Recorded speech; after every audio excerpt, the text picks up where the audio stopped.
Sekta ya afya kaunti ya Homa Bay imeendelea kutatizika huku wahudumu wa afya wakiingia siku ya 16 ya mgomo wao kulalamikia kutolipwa mishahara yao na serikali ya kaunti. Wahudumu hao pia wanalalamikia mazingira duni ya utendakazi wakisema hawana vifaa vya kutosha vya kujikinga kutokana na maambukizi ya korona, wakisema wanakabiliwa na hatari ya maambukizi. Wanataka pia serikali kuwapa mafao ya ziada kutokana na hatari inayowakumba wanapokuwa mstari wa mbele kwenye vita dhidi ya korona.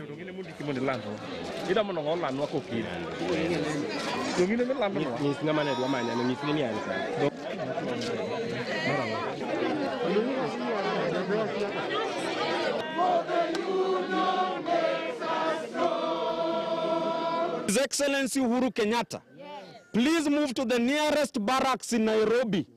Get the first general that you can get and send him to Homa Bay to sign a transfer of deed so that we can have a Homa Bay Metropolitan Services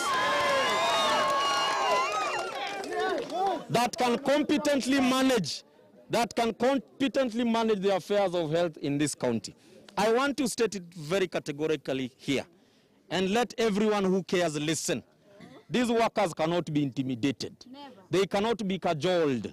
They cannot be pushed over. You will not steamroll them. We are here firmly fighting for our rights.